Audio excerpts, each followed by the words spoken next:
अब जो हमारा अगला यूनिट है वो है यूनिट 6 और जो टॉपिक है जिसका स्टीरियो केमिस्ट्री। ठीक है, तो देखिए हम यहाँ पे अब स्टीरियो केमिस्ट्री में क्या क्या पढ़ना है। तो सबसे पहले हम यहाँ पे समझने वाले हैं आइसोमेरिज, है ना।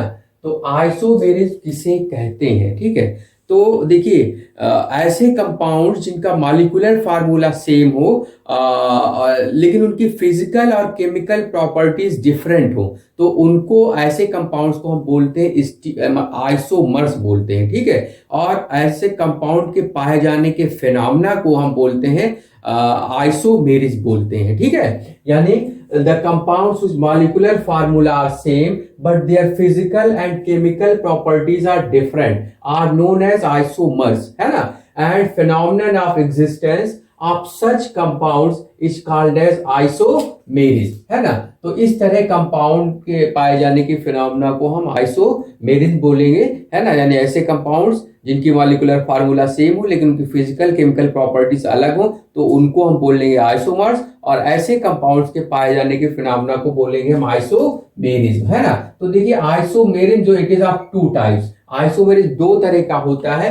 पहला होता है स्ट्रक्चरल आइसोमेरिज्म, है ना। तो पहला कैसा है, स्ट्रक्चरल, और दूसरा जो है वो है स्टीरियो आइसोमेरिज्म, है ना। तो स्ट्रक्चरल आइसोमेरिज्म में देखिए क्या है, जैसे आप इसी के अकॉर्डिंग आप डिफाइन कर लेंगे, यानी ऐसे कंपाउंड जिनका मॉलिक्यूलर फार्मूला सेम हो लेकिन उनके स्ट्रक्चर अलग अलग हो तो वो कहलाएगा स्ट्रक्चरल आइसोमर्स कहलाएगा, और इनके पाए जाने की फिनोमेना क्या कहलाएगी, स्ट्रक्चरल आइसोमेरिज्म कहलाएगी, ठीक है।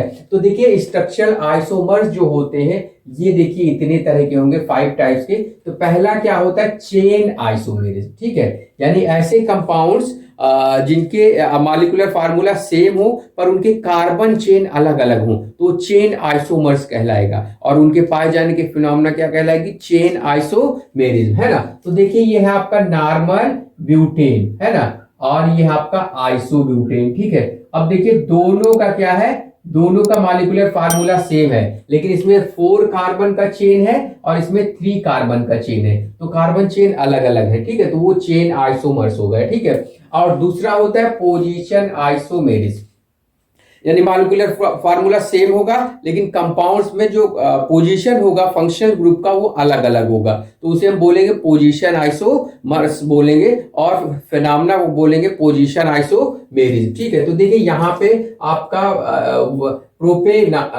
प्रोपेनाल है, 1 प्रोपेनाल है, ठीक है, यानी पहले पोजीशन पे लगा हुआ है ना, और यहाँ पे OH दूसरे पोजीशन पे लगा है, तो ये प्रोपेन 1 आल हो गया, ये प्रोपेन 2 आल हो गया। तो इसका पोजीशन पहला पोजीशन, इसका दूसरा, तो इसका मतलब फंक्शन ग्रुप का पोजीशन का क्या है, अलग अलग, तो ये कहलाएंगे पोजीशन आइसोमर्स कहलाएंगे, फिनोमेना पोजीशन आइसोमेरिज्म कहलाएगा। इसी तरह आपका फंक्शनल आइसोमेरिज्म, है ना, नाम से पता चल गया कि फंक्शनल ग्रुप्स अलग अलग हो, यानी ऐसे कंपाउंड जिसके मॉलिक्यूलर फार्मूला सेम हो लेकिन उनके फंक्शनल ग्रुप्स अलग अलग हो तो ऐसे कंपाउंड को कहेंगे हम फंक्शनल आइसोमर्स, और उनके पाए जाने की फिनोमेना क्या कहलाएगी, फंक्शनल आइसोमेरिज्म कहलाएगा, ठीक है। जैसे यहाँ पे आपका क्या है, एक कंपाउंड हमने लिया, तो यहाँ पे देखिए ये फंक्शनल आइसोमेरिज्म में ये आपका है एल्डिहाइड एक है ना, आपका प्रोपेनल है ना, और ये आपका एसीटोन है यानी एक कीटोन है। तो इसमें फंक्शनल ग्रुप है एल्डिहाइड, इसमें फंक्शनल ग्रुप है C डबल बॉन्ड O यानी कीटोन ग्रुप है, ठीक है। तो अब यहाँ पे केवल मॉलिक्यूलर फार्मूला सेम है लेकिन इसमें फंक्शनल ग्रुप अलग अलग है, तो ये कहलाएंगे फंक्शनल आइसोमर्स कहलाएंगे, ठीक है। अब देखिए अगला टाइप है 4 टाइप मेटामेरिज्म, है ना, यानी ऐसे आइसोमर्स जिनमें मॉलिक्यूलर फार्मूला सेम हो लेकिन उसमें जो फंक्शनल ग्रुप से एल्किल ग्रुप जुड़े हों वो अलग अलग हों तो उसे बोलेंगे मेटामर्स, और उनके पाए जाने के फिनोमेना क्या कहलाएगी, मेटामेरिज्म, है ना। देखिए यहाँ पे क्या है, अब इसमें दोनों में देखिए क्या है, दोनों में कीटो ग्रुप है, यहाँ भी और यहाँ भी, है ना। अब देखिए यहाँ भी है आपका, यहाँ भी है, तो यहाँ पे एक तरफ मेथिल लगा है, एक तरफ प्रोपिल लगा है, इधर क्या लगा है, देखिए इधर एथिल और इधर, तो दोनों तरफ एथिल लगे हैं और यहाँ पे मेथिल है, तो दोनों में जो फंक्शनल ग्रुप से एल्किल ग्रुप लगे हैं वो अलग अलग हैं, तो ऐसे आइसोमर्स को बोलेंगे मेटामर्स, ठीक है। और इनके पाए जाने के फिनोमेना क्या कहलाएगी, मेटामेरिज्म। और आपका 5th नंबर है टाटोमेरिज्म, ऐसे आइसोमर्स जो डायनामिक इक्विलिब्रियम में पाए जाए, है ना, और उनमें जो डिफरेंस आए, एटम के माइग्रेशन से डिफरेंस आए, तो ऐसे आइसोमर्स को बोलेंगे हम टाटोमर्स, और इनके पाए जाने की फिनोमेना क्या कहलाएगी, टाटोमेरिज कहलाएगी। जैसे यहाँ पे आपका एक कीटो फॉर्म है, अब ये आपका यहाँ सिग्मा बांड इधर आए और ये पाई बांड सिर्फ O पे माइनस, और ये H आके यहाँ पहुंच जाए, तो यहाँ OH हो गया, यहाँ डबल बांड हो गया, तो ये कीटो फॉर्म है, और ये आपका E डबल बांड से लगा है ऑल, तो ये हो गया इनॉल, है ना, तो ये इनॉल फॉर्म है। अब दोनों का फार्मूला सेम है, लेकिन ये डायनामिक इक्विलिब्रियम में, ये कीटो फॉर्म इसमें कन्वर्ट होता है इनॉल फॉर्म किसमें कन्वर्ट होता है, कीटो फॉर्म, ठीक है। तो ये आपके आइसोमर्स क्या कहलाएंगे, टाटोमर्स कहलाएंगे, और इनके पाए जाने की फिनोमेना क्या कहलाएगा, टाटोमेरिज कहलाएगा, ठीक है। अब चलिए हम देखते हैं, इंपॉर्टेंट आपका है सब, जो इंपॉर्टेंट है आपके एग्जाम के लिए वो है स्टीरियो आइसोमेरिज। इससे क्वेश्चन आएंगे आपके एग्जाम में, बहुत सारे क्वेश्चन आएंगे।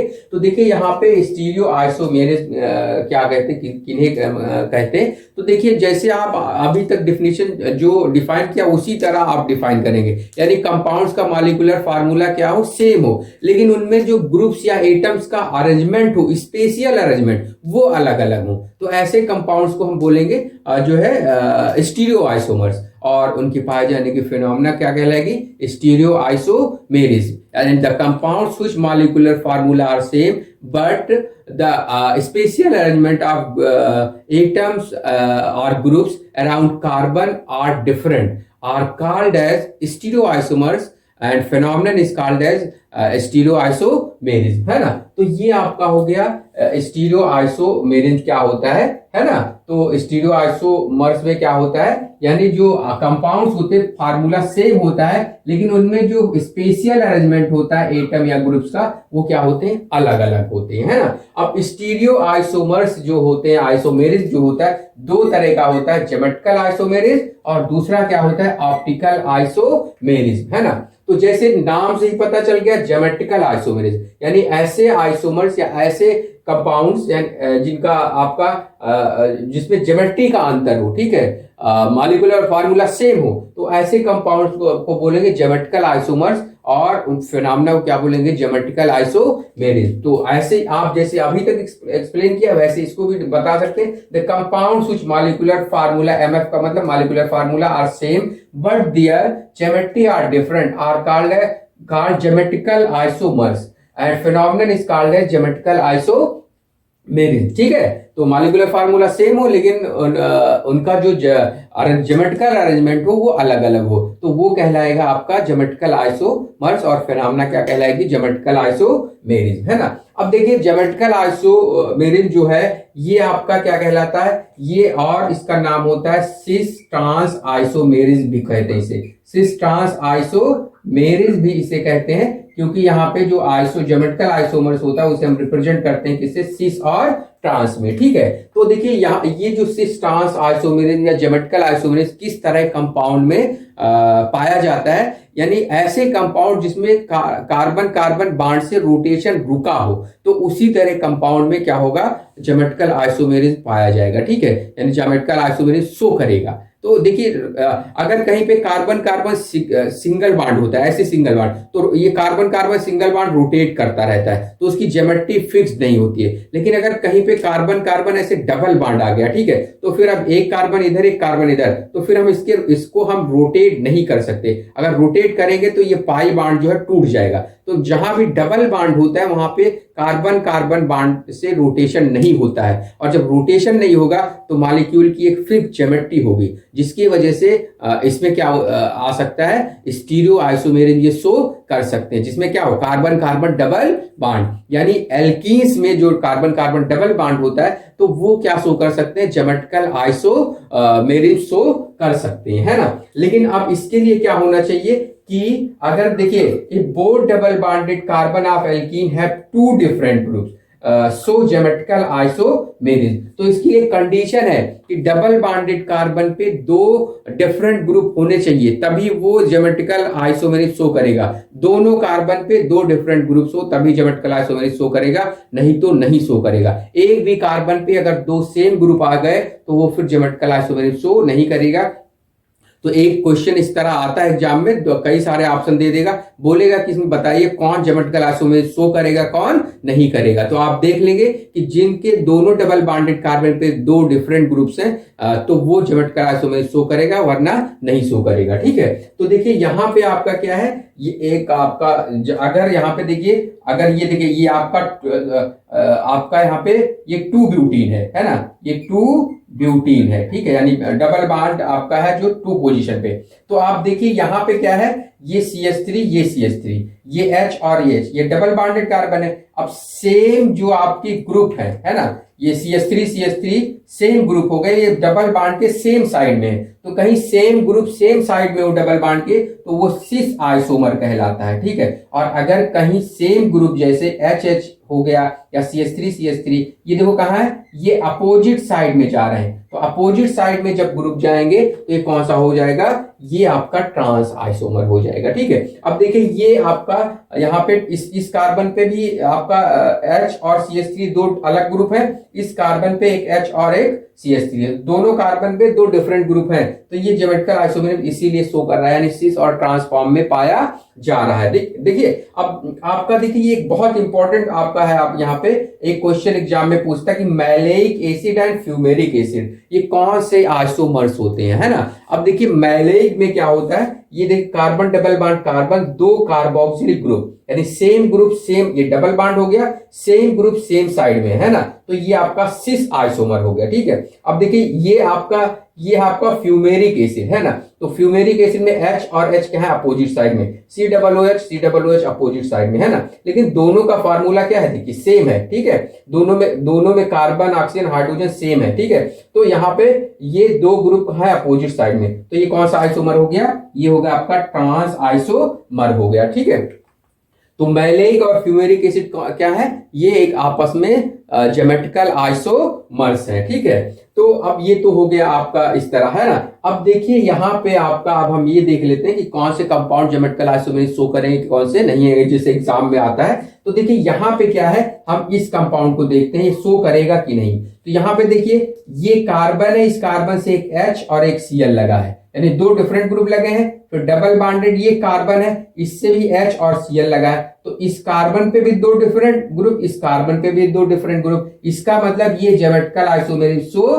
करेगा। ठीक है, तो ये ज्योमेट्रिकल आइसोमेरिज्म शो करेगा। लेकिन ये देखो यहाँ पे CH2 डबल बॉन्ड CHCl, तो इस कार्बन पे दो हाइड्रोजन सेम हो गए। ठीक है, तो लेकिन इस कार्बन पे एक हाइड्रोजन एक Cl है, लेकिन यहाँ पे देखो एक कार्बन पे दो सेम ग्रुप है ना, तो अगर दोनों में से किसी पे भी एक सेम ग्रुप आ जाएगा तो फिर वो यानी ज्योमेट्रिकल आइसोमेरिज्म शो नहीं करेगा। ठीक है, अब इसी तरह देखिए यहाँ पे आपका इस कार्बन यानी यहाँ पे इस कंपाउंड में यहाँ पे देखो CH3, मतलब इस कार्बन पे एक H लगा है और एक CH3 लगा है, तो दो डिफरेंट ग्रुप लगे।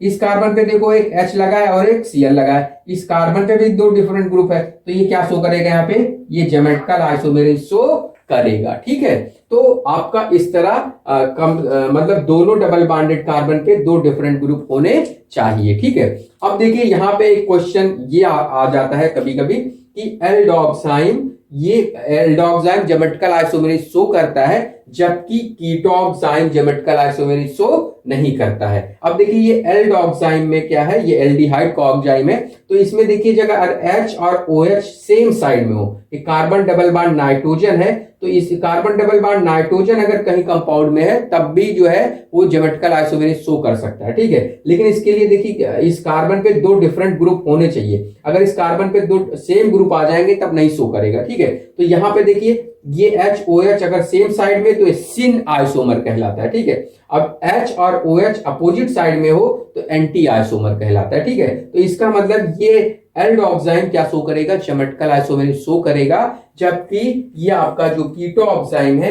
कीटोक्साइम ये ज्योमेट्रिकल आइसोमेरिज्म शो नहीं करेगा। ठीक है, ये नहीं करेगा, क्यों, क्योंकि यहाँ पे देखिए क्या है, दो CH3 ग्रुप कहाँ है, मतलब दो सेम ग्रुप है। अब अगर हम इसको चाहे इधर लाएं चाहे इधर लाएं, इसके ज्योमेट्री पे कोई फर्क नहीं पड़ेगा। तो ये जो कीटोक्साइम है ये आपका ज्योमेट्रिकल आइसोमेरिज्म शो नहीं करेगा। अब देखिए यहाँ पे क्या है, दो सेम ग्रुप लगे हैं, तब यहाँ पे अभी नहीं शो करेगा, लेकिन अगर अलग अलग ग्रुप हो जाए यहाँ पे तो फिर वो ज्योमेट्रिकल आइसोमेरिज्म शो करने लगेगी, क्योंकि दो ग्रुप अगर अलग फिर चेंज हो जाएंगे ग्रुप तो उनकी ज्योमेट्री क्या हो जाएगी, बदल जाएगी। लेकिन अब ये आपका कोई ऐसा कीटोक्साइम जो क्या हो जिनमें दो सेम ग्रुप हो तो कभी भी ज्योमेट्रिकल आइसोमेरिज्म शो नहीं करेंगे। लेकिन अगर दो ग्रुप अलग हो जाए तब क्या करेगा, तब वो जो है ज्योमेट्रिकल आइसोमेरिज्म शो करेगा। ठीक है, अब इसके बाद देख लेते हैं ऑप्टिकल आइसोमेरिज्म, है ना। देखिए इसके नाम से ही पता चल रहा है ऑप्टिकल आइसोमेरिज्म, है ना। ऑप्टिकल का मतलब होता है लाइट, है ना, तो ये कुछ लाइट से संबंधित होगा, यानी ऐसे कंपाउंड जिसका मॉलिक्यूलर फार्मूला सेम हो लेकिन उनकी ऑप्टिकल एक्टिविटी अलग हो, है ना। ऑप्टिकल एक्टिविटी अलग हो लेकिन मॉलिक्यूलर फार्मूला सेम हो, तो ऐसे कंपाउंड्स को हम बोलते हैं ऑप्टिकल आइसोमर्स। और इनके पाए जाने के मतलब इनके फिनोमेना जो ये ऑप्टिकल एक्टिविटी जो डिफर करता है, इसी को बोलते हैं हम ऑप्टिकल आइसोमेरिज्म, यानी जो फिनोमेना होगा इसको हम बोलेंगे ऑप्टिकल आइसोमेरिज्म बोलेंगे। ठीक है, तो देखिए यहां पे आपका क्या है कि अब ऑप्टिकल एक्टिविटी क्या है, यानी कोई भी कंपाउंड अगर क्या हो प्लेन पोलराइज्ड लाइट को रोटेट करता हो तो वो ऑप्टिकल एक्टिव कंपाउंड्स होते हैं। The compounds which rotate the plane of polarised light is called optical active compound, यानी जो compound plane of polarised light को रोटेट करते हैं उसे कहते हैं हम ऑप्टिकल एक्टिव कंपाउंड्स, है ना। अब देखिए प्लेन ऑफ पोलराइज्ड लाइट को या तो क्लॉकवाइज कोई कंपाउंड रोटेट करेगा या तो एंटी क्लॉकवाइज रोटेट करेगा। ठीक है, तो अब अगर देखिए हमारे पास ऐसे दो कंपाउंड है जो प्लेन पोलराइज्ड लाइट को इक्वल अमाउंट में लेकिन अपोजिट डायरेक्शन में रोटेट करते हैं तो वो कहलाते हैं एनांसियोमर्स, यानी the isomers which rotate the plane of polarized light in equal amount but in opposite direction are called enantiomers, है ना। तो ऐसे कंपाउंड जो प्लेन पोलराइज्ड लाइट को इक्वल अमाउंट में रोटेट करें लेकिन अपोजिट डायरेक्शन में रोटेट करें, है ना, तो वो कहलाएंगे एनांसियोमर्स कहलाएंगे। ठीक है, यानी अब एनांसियोमर्स यहां पे देखिए एनांसियोमर्स में दो आइसोमर्स होंगे, एक आइसोमर्स होंगे जो प्लेन पोलराइज्ड लाइट को क्लॉकवाइज रोटेट करेंगे यानी राइट की तरफ रोटेट करेंगे, और एक आइसोमर होंगे जो प्लेन पोलराइज्ड लाइट को लेफ्ट की तरफ यानी एंटी क्लॉकवाइज रोटेट करेंगे। ठीक है, तो ऐसे आइसोमर्स जो क्लॉकवाइज रोटेट करते हैं उनको डेक्स्ट्रोरोटेटी कहते हैं, यानी the isomers which rotates the plane of polarised light to right यानी क्लॉकवाइज इज कॉल्ड डेक्स्ट्रोरोटेटी, है ना, and it is denoted by small d और प्लस, यानी इसको हम डेक्स्ट्रोरोटेटी को डी से स्मॉल डी या फिर प्लस से रिप्रेजेंट करते हैं, है ना। अब देखिए कोई आइसोमर जो लेफ्ट या एंटी क्लॉकवाइज रोटेट करे तो प्लेन पोलराइज्ड लाइट को, तो उस आइसोमर को लिबोरोटेटी और उसे रिप्रेजेंट करते हैं हम स्मॉल एल या फिर माइनस से, यानी the isomer which rotates the plane of polarised light to left anticlockwise is called laevorotatory, उसे हम लिबोरोटेटी कहते हैं, and it is denoted by small L और माइनस, तो हम इसको स्मॉल एल से या फिर माइनस से डिनोट करते हैं। ठीक है, तो देखिए यहां पे जो सबसे इंपॉर्टेंट चीज है वो कंडीशन ऑफ ऑप्टिकल एक्टिविटी, है ना, यानी अगर किसी कंपाउंड में हम ये देखना कि वो ऑप्टिकल एक्टिव है या इनएक्टिव है, तो हम कैसे देख के बताएंगे कंपाउंड ऑप्टिकल एक्टिव है या फिर ऑप्टिकली इनएक्टिव है। ठीक है, तो इसके लिए क्या देखना होता है, कंपाउंड में एलिमेंट ऑफ सिमेट्री देखना होता है। अगर कंपाउंड में एलिमेंट ऑफ सिमेट्री है ना, तो वो कंपाउंड ऑप्टिकली इनएक्टिव होगा, और एलिमेंट ऑफ सिमेट्री नहीं है तो वो कंपाउंड ऑप्टिकली एक्टिव होगा। ठीक है, तो देखिए इसका मतलब molecules have no element of symmetry are optically active, यानी इनके पास क्या हो, कोई element no element of symmetry हो, यानी कोई एलिमेंट ऑफ सिमेट्री ना हो, तो वो कैसे होते हैं, ऑप्टिकली एक्टिव होंगे, है ना। अब एलिमेंट ऑफ सिमेट्री क्या होता है, पहला है देखिए प्लेन ऑफ सिमेट्री, है ना, और दूसरा क्या है सेंटर ऑफ सिमेट्री, दूसरा है सेंटर ऑफ सिमेट्री, और तीसरा क्या है एक्सिस ऑफ सिमेट्री, यानी किसी मॉलिक्यूल में अगर प्लेन ऑफ सिमेट्री है, ठीक है, जैसे अगर कोई मॉलिक्यूल है, हम यहाँ पे देख लेते हैं, कोई मॉलिक्यूल अगर यहाँ पे हम ले लें और यहाँ पे क्या आ जाए, प्लेन ऑफ सिमेट्री आ जाए, तो वो हो जाएगा ऑप्टिकली इनएक्टिव। तो यहाँ पे देखिए मॉलिक्यूल को बीचों बीच से दो बराबर भागों में डिवाइड कर दो।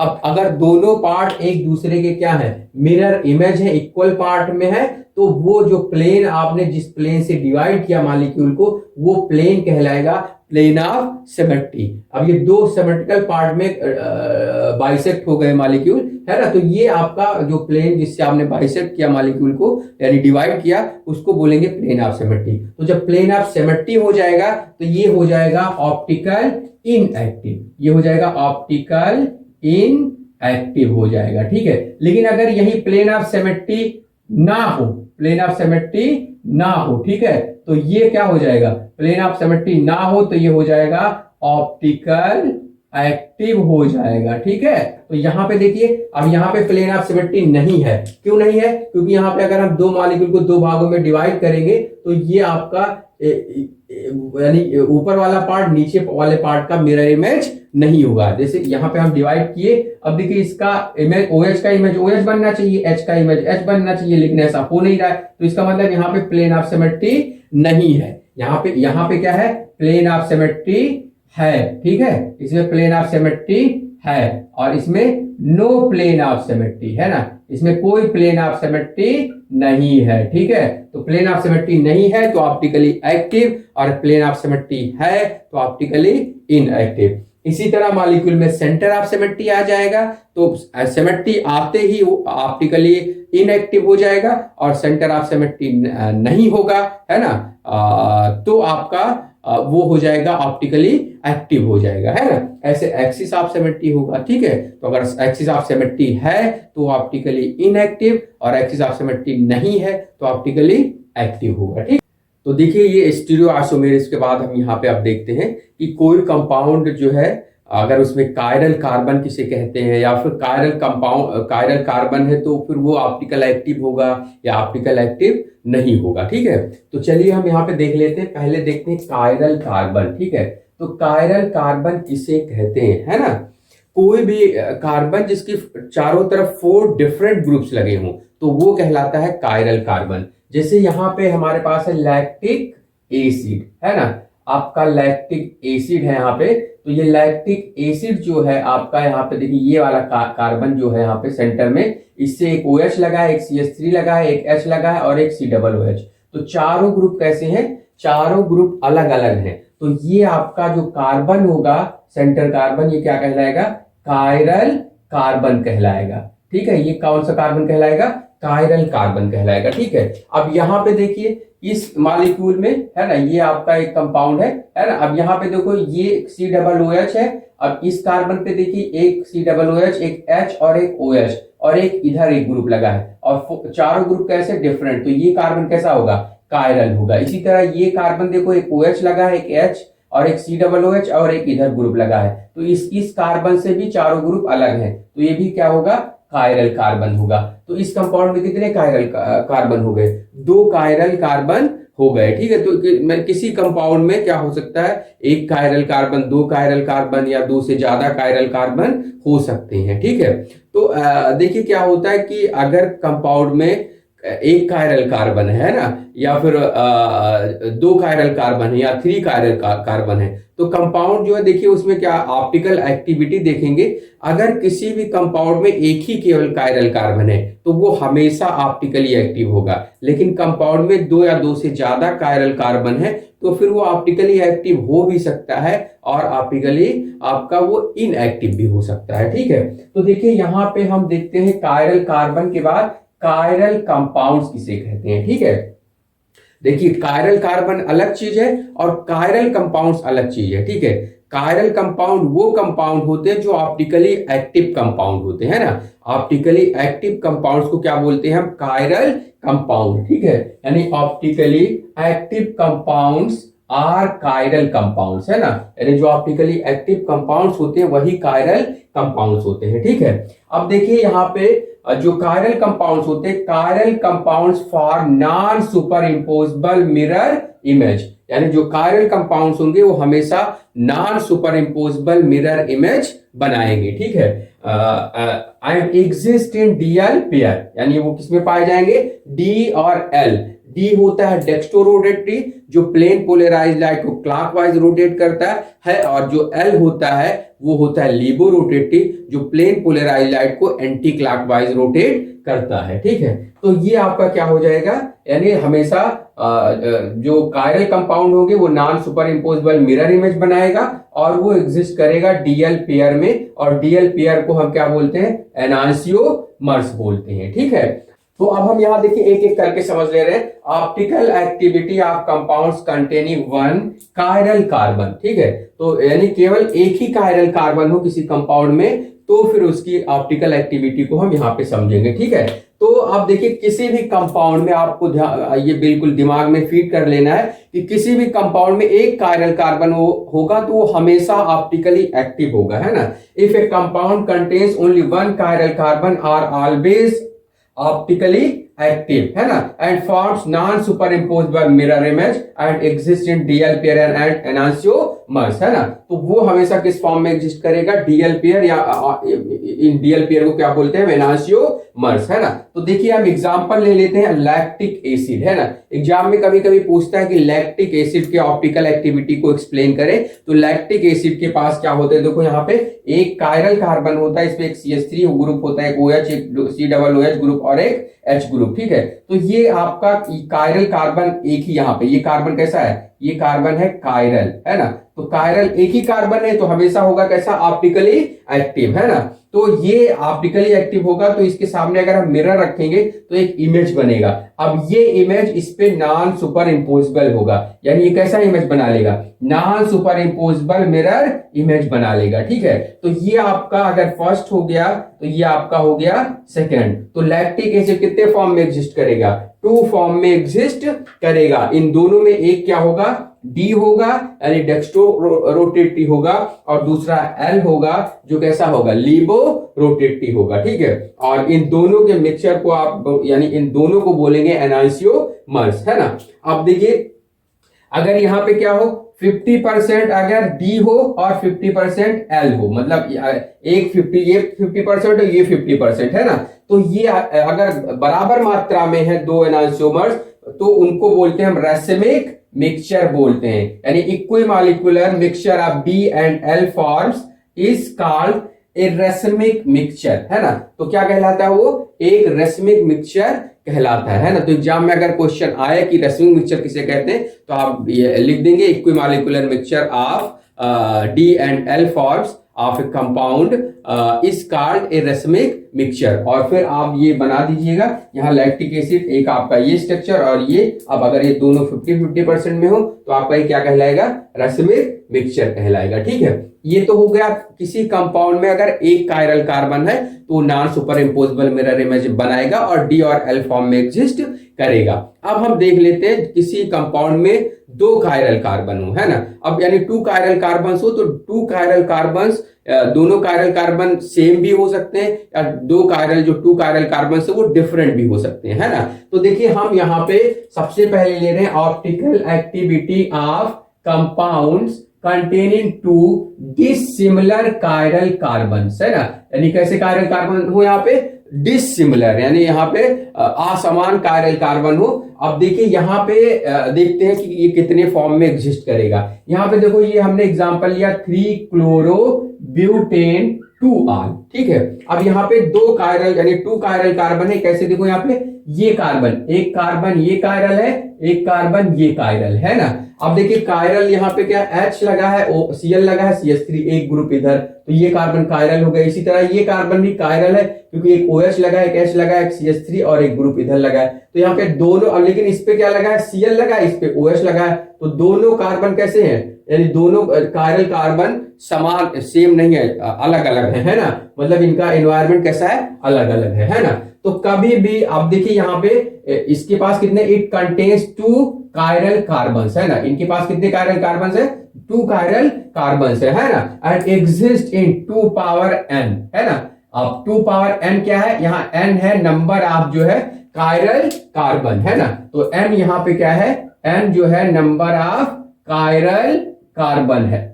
तो यहाँ पे कितने कायरल कार्बन है, 2 कार्बन, तो आपका 2 पावर 2 हो गया, तो इज इक्वल टू 2 पावर 2 यानी इज इक्वल टू 4। तो इसका मतलब ये जो आपका कंपाउंड है 3-chlorobutanol 2-ऑल, ये कितने आइसोमर्स में एग्जिस्ट करेगा, यानी 4 स्टीरियो आइसोमेरिक फॉर्म में एग्जिस्ट करेगा। ठीक है, अब देखिए 4 स्टीरियो आइसोमेरिक फॉर्म में एग्जिस्ट करेगा, तो हम कैसे इसको बनाएंगे। ठीक है, अब हम देखिए इसका हम फिशर प्रोजेक्शन बना लेते हैं, कार्बन चेन को एक लाइन में बना लिए।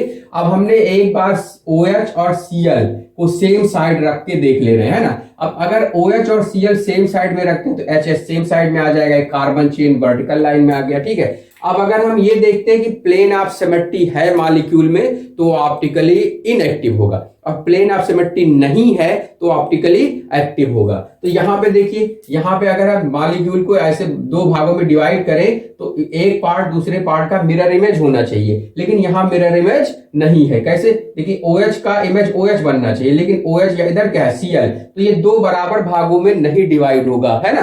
तो इसका मतलब यहाँ पे प्लेन ऑफ सिमेट्री नहीं है, नो प्लेन ऑफ सिमेट्री। और जिसमें प्लेन ऑफ सिमेट्री नहीं होगा वो कैसा होगा, ऑप्टिकल एक्टिव होगा।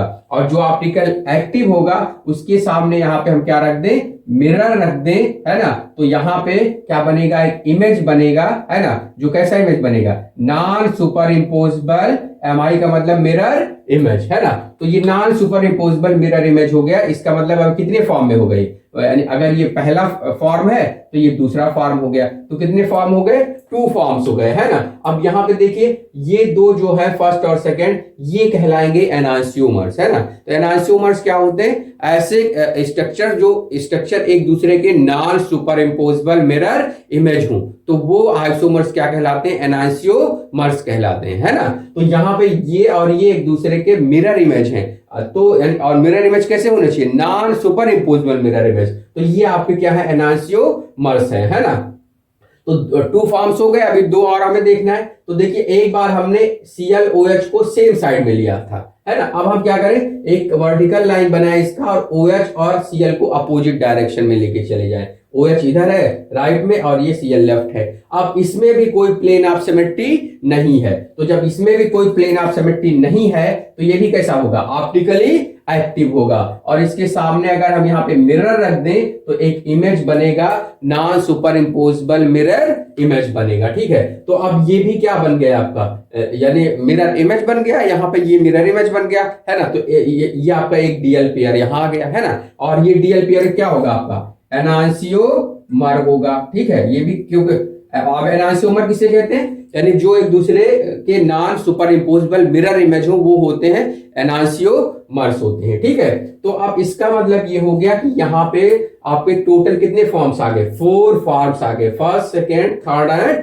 फोर्थ। तो इस तरह आप क्या करेंगे, एक बार ClOH को सेम साइड में लेंगे और उसका मिरर इमेज बनाएंगे, एक बार OH और Cl को अपोजिट साइड में लेंगे, उसका मिरर इमेज बनाएंगे, तो 4 फॉर्म्स बन गया। ठीक है, कभी कभी एग्जाम में इस तरह स्ट्रक्चर देके और पूछता है कौन पेयर एनांसियोमर्स हैं और कौन से पेयर डाइस्टीरियोमर्स हैं, है ना। तो अब आपको हम बता चुके हैं, एनांसियोमर्स वो होते हैं वो पेयर जो एक दूसरे के मिरर इमेज दिखे, यानी non superimposable mirror image, तो वो एनांसियोमर्स। और अगर कोई आइसोमर्स जो है वो मिरर इमेज एक दूसरे के हो ही ना, तो फिर वो क्या कहलाते हैं, डाइस्टीरियोमर्स कहलाते हैं। तो देखिए पहला दूसरा एक पेयर एनांसियोमर बन गया, और तीसरा चौथा दूसरा पेयर एनांसियोमर बन गया। तो यहाँ पे कितने पेयर एनांसियोमर के हो गए, 2 पेयर्स एनांसियोमर्स के हो गए। ठीक है, तो इसका मतलब फर्स्ट और सेकेंड, है ना, और थर्ड और फोर्थ ये क्या होंगे, एनांसियोमेरिक पेयर्स, है ना, या फिर एनांसियोमर्स होंगे। ठीक है, अब देखिए इसमें पहला और तीसरा, इसमें देखिए मिरर इमेज नहीं हो सकते क्योंकि यहाँ पे ClOH सेम साइड में है, लेकिन यहाँ पे OH और Cl अपोजिट साइड में।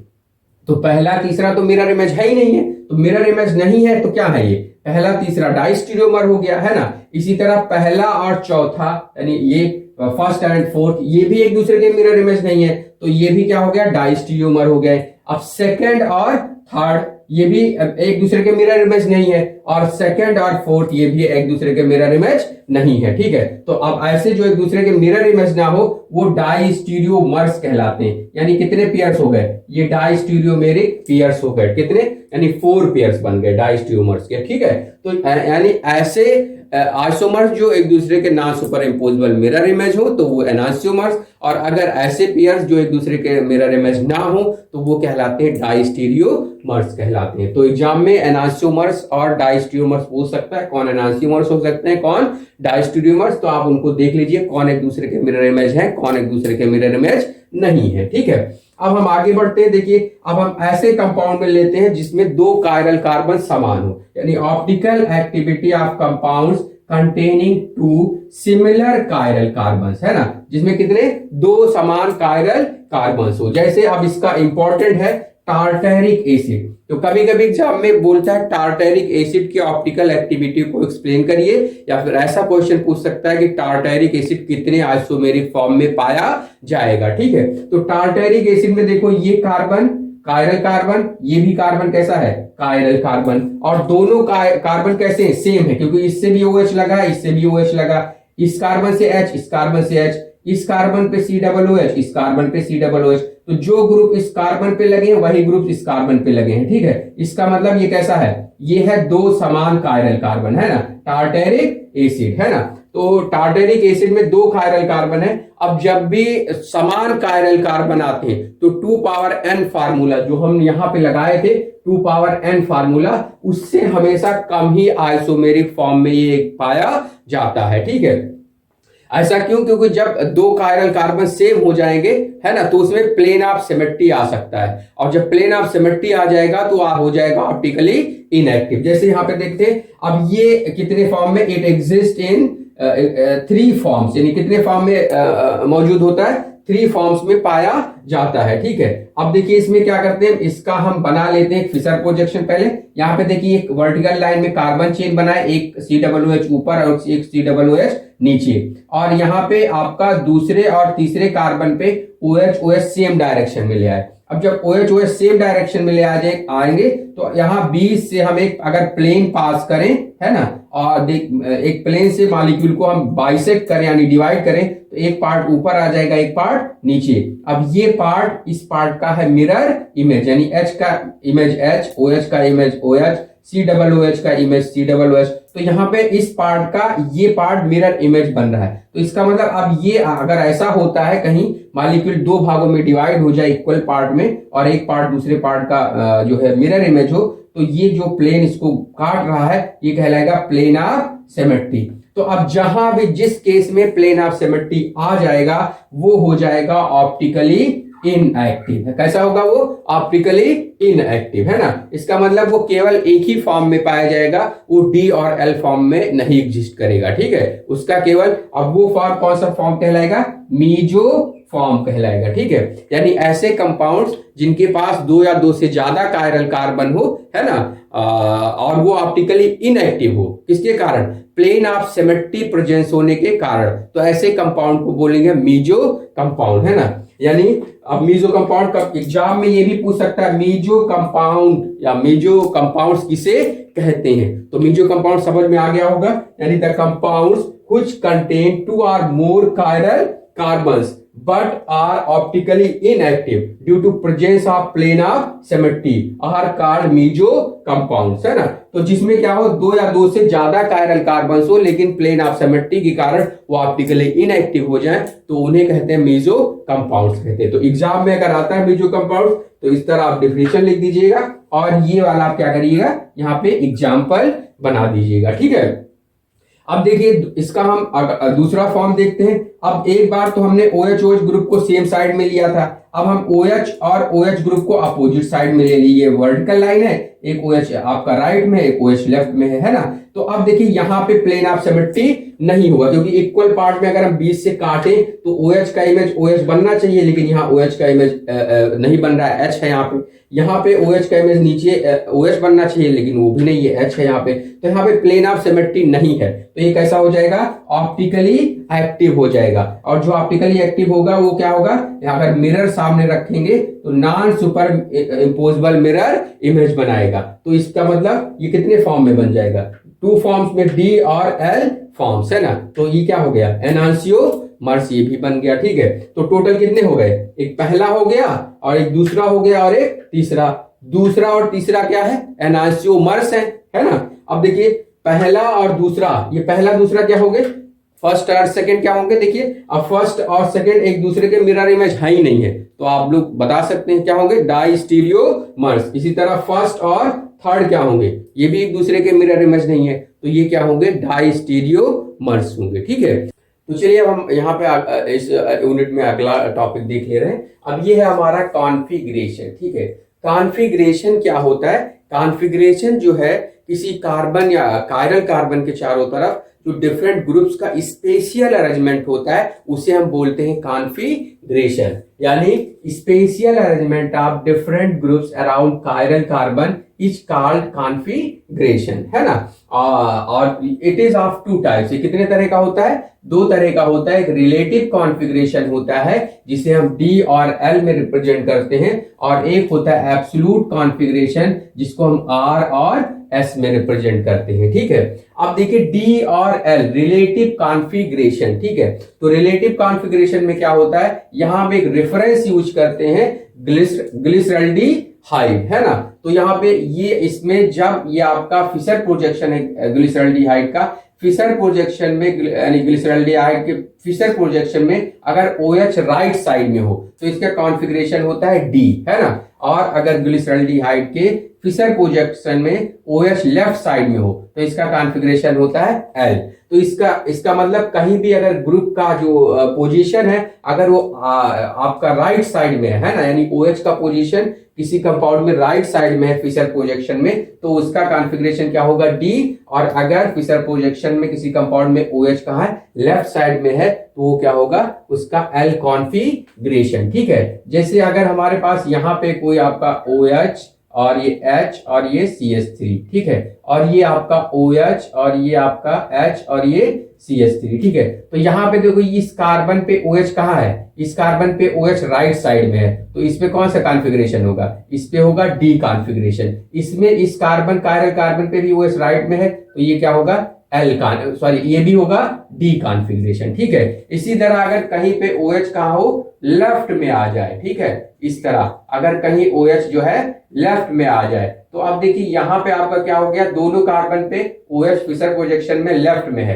तो ये आपका कौन सा कॉन्फ़िगरेशन यहाँ पे होगा, ये भी होगा आपका एल, और ये भी कार्बन क्या होगा, एल कॉन्फ़िगरेशन का। ठीक है, तो इस तरह ये आपका हो जाएगा रिलेटिव कॉन्फ़िगरेशन। ठीक है, अब हम देखते हैं एब्सोल्यूट कॉन्फ़िगरेशन, आर और एस कॉन्फ़िगरेशन। ठीक है, तो देखिए इसके लिए आर एस कॉन्फ़िगरेशन के लिए ये बहुत इंपॉर्टेंट है, आपके एग्जाम में अक्सर आता है क्वेश्चन इसमें। ठीक है, तो इसको आप लोग अच्छे से पढ़िएगा, जरूर अच्छे से पढ़िएगा, और हम आप यानी वीडियो के डिस्क्रिप्शन में इसका लिंक देंगे, अच्छे से इसको जरूर पढ़ लीजिएगा। ठीक है, तो इसमें क्या होता है, यहाँ प्रायोरिटी सीक्वेंस होता है। अगर प्रायोरिटी सीक्वेंस क्लॉकवाइज मूव करता है तो उसका कॉन्फ़िगरेशन आर होता है। अगर प्रायोरिटी सीक्वेंस जो ग्रुप्स हैं उनके priority sequence anti clockwise move करता है तो उसका कॉन्फ़िगरेशन एस होता है ना। आर फार होता है रेक्टस और एस फार होता है सिनिस्टर। ठीक है, तो आर फार रेक्टस का मतलब राइट यानी क्लॉकवाइज सीक्वेंस हो, और एस का मतलब होता है सिनिस्टर, मतलब आपका सीक्वेंस जो एस फार सिनिस्टर, सिनिस्टर का मतलब होता है लेफ्ट, तो इसका मतलब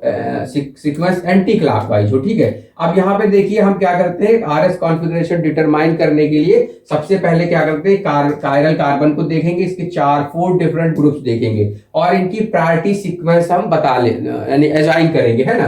तो प्रायोरिटी सीक्वेंस हम एटॉमिक नंबर पे देखते हैं, जिस भी एटम का एटॉमिक नंबर ज्यादा होता है उसकी फर्स्ट प्रायोरिटी देते हैं, है ना। तो ये देखिए यहाँ ऑक्सीजन, यहाँ कार्बन, तो इसका आपने फर्स्ट प्रायोरिटी ए दे दिया। अब इस कार्बन और इस कार्बन में देखिए अगर पहला पोजीशन ना डिसाइड करें तो हम आगे बढ़ते हैं, यहाँ OH है और ये C डबल बॉन्ड O है ना, CHO है। ठीक है, अब ये डबल बॉन्ड को हमेशा मानते हैं कि 2 एटम से जुड़ा हुआ है, सिंगल बॉन्ड का मतलब 1 एटम से जुड़ा है, तो 2 एटम को ज्यादा आप प्रायोरिटी देंगे, तो ये आपका B हो गया और ये C हो गया और ये D हो गया, है ना। अब लोवेस्ट प्रायोरिटी अगर यहाँ बॉटम साइड में है या आपका वर्टिकल लाइन में है, तो देखिए यहाँ पे क्या करते हैं, ए से बी जाएंगे, बी से सी जाएंगे, डी को आपको यहाँ नहीं देखना होता है कभी। अब इसको आपका यहाँ पे देखिए सीक्वेंस कैसा मूव हो रहा है, ये क्लॉकवाइज मूव हो रहा है, ए से बी, बी से सी, क्लॉकवाइज। तो इसका मतलब इसका कॉन्फ़िगरेशन क्या हो जाएगा, आर हो जाएगा, ठीक है। और अगर यहाँ पे देखो आपका ये प्रायोरिटी हम यहाँ डिसाइड कर लिए, ए होगा, ये बी होगा, और ये सी, और ये डी। अब देखो हम ए से जाएंगे बी, बी से जाएंगे सी। अब इसका सीक्वेंस कैसा मूव हो रहा है, एंटी क्लॉकवाइज। तो इसका कॉन्फ़िगरेशन क्या होगा, एस, है ना। तो यहाँ पे देखो क्या है कि यहाँ पे लोएस्ट प्रायोरिटी पहले से ही नीचे बॉटम साइड में है या वर्टिकल लाइन में है ना। तो वर्टिकल लाइन में अगर लोएस्ट प्रायोरिटी है तो क्लॉकवाइज के लिए हम क्या करते हैं, आर, और एंटी क्लॉकवाइज के लिए हम करते हैं एस, है ना। अब यहाँ पे देखो, यहाँ पे इसकी हम देख ले रहे हैं। यहाँ पे देखिए ये H है, ये कार्बन, ये कार्बन, ये कार्बन। अब इस कार्बन पे 2 ऑक्सीजन, डबल बॉन्डेड ऑक्सीजन लगा, इस कार्बन से 1 ऑक्सीजन, इससे H लगा है। तो 2 ऑक्सीजन वाले को पहले देंगे, फिर ये आपका B हो गया, ये C और ये D हो गया। अभी देखो लोएस्ट प्रायोरिटी ग्रुप जो है आपका बॉटम साइड में नहीं है, तो अब इस कंडीशन में हम इंटर चेंज कर देते हैं, even number of inter change, ठीक है। तो इवन नंबर इंटरचेंज करेंगे तो H यहां आएगा, ये नीचे की तरफ आ जाएगा, CH3 यहां आ जाएगा, ठीक है। ये इधर आ गया, CHO यहां आ जाएगा, है ना, और CH2OH यहां आ जाएगा, ये वाला यहां आ जाएगा, ठीक है। अब आप देख लो लोएस्ट प्रायोरिटी नीचे की तरफ आ गया। अब हमारा प्रायोरिटी देख लेते हैं किधर मूव कर रहा है, ये A है, ये B है, और ये C।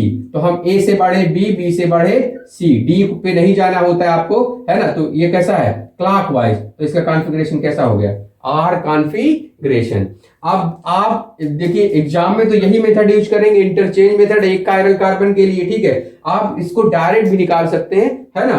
तो देखिए अगर कहीं पे लोएस्ट प्रायोरिटी हॉरिजॉन्टल में होता है ना, लोएस्ट प्रायोरिटी हॉरिजॉन्टल में यानी इस लाइन में, राइट या लेफ्ट, तो जो रोटेशन होता है उसका उलट देते हैं। जैसे क्लॉकवाइज के लिए आर हो तो हम उसे एस कर देते हैं, और एंटी क्लॉकवाइज के लिए क्या होता है, एस होता है, तो हम उसे आर कर देते हैं, ठीक है। तो यहां पे देख लेते हैं प्रायोरिटी सीक्वेंस कैसा है। ए से गए बी, बी से गए आपका सी, डी जाना नहीं है, ए से गए बी, बी से गए सी, कैसा, एंटी क्लॉकवाइज। तो एंटी क्लॉकवाइज के लिए एस होना चाहिए, लेकिन उलट देंगे तो इसका कॉन्फ़िगरेशन क्या हो जाएगा, यानी इसका कॉन्फ़िगरेशन हो जाएगा आर, है ना। तो आप डायरेक्ट मेथड भी यूज कर सकते हैं, वर्टिकल लाइन या हॉरिजॉन्टल। वर्टिकल में होगा तो क्लॉकवाइज के लिए आर, एंटी क्लॉकवाइज के लिए एस, है ना। और अगर हॉरिजॉन्टल में है तो उसका उल्टा कर देंगे, है ना। लेकिन हम यहाँ इंटरचेंज नहीं करेंगे, इंटरचेंज करेंगे तो फिर वो आपका डी नीचे आ जाता है, वर्टिकल लाइन में आ जाता है। तो क्लॉकवाइज के लिए आर और एंटी क्लॉकवाइज के लिए एस। चलिए एक एग्जांपल यहाँ पे और देख ले रहे हैं। यहाँ पे देखो ए प्रायोरिटी ये हो गया, बी ये हो गया, सी ये हो गया, डी ये हो गया, है ना। अब हम देखिए डी कहाँ है, ये है वर्टिकल लाइन में। तो हम डायरेक्ट मेथड यूज करके भी बता सकते हैं, ए से गए बी, बी से गए सी, ए से गए बी, बी से गए सी, एंटी क्लॉकवाइज। तो एंटी क्लॉकवाइज के लिए क्या होगा, एस। अब वर्टिकल में है तो जो है वही होगा, तो ये एस हो गया, यानी इसका कॉन्फ़िगरेशन क्या होगा, एस। अब हम इसका इंटरचेंज मेथड से यूज करके देख ले रहे हैं। इसको हम नीचे लेके आए पहले, है ना, एक इंटरचेंज, तो इसको इधर करें, ठीक है। तो आपका क्या हो जाएगा, यहाँ पे देखिए इधर H यहां आ जाएगा, CH3 ऊपर चला जाएगा, ये CH3 ऊपर, H नीचे। अब OH इधर आए, है ना, OH इधर लाए तो CH2OH को इधर ले जाएंगे, ठीक है। अब देखिए हमारा A प्रायोरिटी ये है, B ये है, C ये है, और D ये है। अब A से हम गए कहां पे, A से गए B और B से गए C। तो कैसा हो रहा है, एंटी क्लॉकवाइज। तो कैसा आ गया, एस कॉन्फ़िगरेशन आ गया, ठीक है। तो इस तरह आप क्या कर सकते हैं, कॉन्फ़िगरेशन को डिटरमाइन कर सकते हैं, आर और एस। आपको ये जरूर जो है तैयार कर लेना है एग्जाम के लिए। और अगर आपको प्रायोरिटी सीक्वेंस वगैरह नहीं आता हो तो आप डिस्क्रिप्शन में लिंक दिया होगा, उससे आप देख के वीडियो पूरा तैयार कर सकते हैं। और एक क्वेश्चन ये भी आता है एग्जाम में, ई एंड जेड कॉन्फ़िगरेशन। तो ई जेड कॉन्फ़िगरेशन जो है आप इसको ई फॉर जो है आपका यहाँ पे अगर ग्रुप क्या हो जो है अपोजिट साइड में हो, है ना, तो वो ई कॉन्फ़िगरेशन होता है। अगर सेम प्रायोरिटी ग्रुप आपके कहा हो, सेम साइड में हो, तो जेड कॉन्फ़िगरेशन होता है, ठीक है। तो यहाँ पे देख लेते हैं, हम कार्बन पे यहाँ पे ए बी डिटरमाइन करते हैं। 2 ग्रुप है तो एटॉमिक नंबर जिसका ज्यादा हो इसका ए हो गया, इसका बी हो गया। यहाँ पे Cl का एटॉमिक नंबर ज्यादा होता है, H का कम, तो ए हो गया, इसका बी हो गया। अब देखो यहाँ पे ये डबल बॉन्ड हो गया है ना, ये डबल बॉन्ड। अब ये दोनों यानी सेम प्रायोरिटी, ए कहाँ है, सेम साइड में, तो सेम साइड के लिए होगा आपका जेड, है ना, तो सेम साइड के लिए हो गया जेड कॉन्फ़िगरेशन, ठीक है। अब इस पे देख ले रहे हैं, इसका CS, ये कार्बन जुड़ा है, ये हाइड्रोजन, कार्बन का एटॉमिक नंबर ज्यादा तो ए हो गया, ये बी हो गया। यहाँ पे Cl और H, Cl का एटॉमिक नंबर ज्यादा तो ए और बी। अब ये डबल बॉन्ड हो गया। अब देखिए ए और ए अपोजिट साइड में जा रहे हैं, तो अपोजिट साइड में जाने पे क्या होगा, आपका ई कॉन्फ़िगरेशन हो जाएगा, है ना।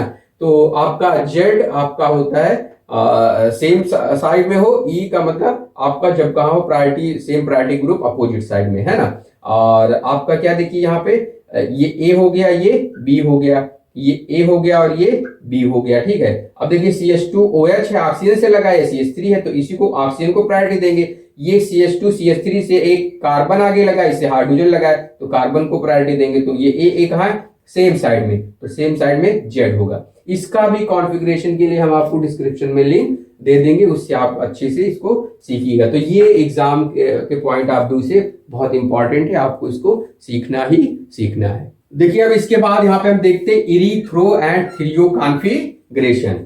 इरीथ्रो एंड थ्रियो कॉन्फ़िगरेशन, है ना, ये क्या होते हैं, इरीथ्रो क्या होता है। देखिए ई में आप जब ऐसे बनाते हैं तो ये दो, इसका मुंह आगे की दोनों तरफ सेम तरफ खुला हुआ है ना, इसका मतलब जब दो फिशर प्रोजेक्शन में जब दो सेम ग्रुप सेम साइड में हो तो उसका ई यानी ई वाला है, मतलब इरीथ्रो होगा। और इसका उल्टा है, अपोजिट साइड में हो तो वो थ्रियो होगा। तो यहाँ पे देखिए OH कहाँ है, सेम साइड में फिशर प्रोजेक्शन में, तो ये इरीथ्रो होगा। अब यहाँ डी आपका आया, तो डी यहाँ पे कार्बन पे अगर OH ग्रुप कहाँ होता है, राइट में, तो डी, तो ये पहले डी रिलेटिव कॉन्फ़िगरेशन लिख दिया, ये डी इरीथ्रो हो गया, है ना। अब देखिए यहाँ आपका क्या है, ये अगर आपका ये फिशर प्रोजेक्शन है, इसमें OH दो सेम ग्रुप अपोजिट साइड में चले जाएं तो वो थ्रियो आइसोमर होगा, है ना।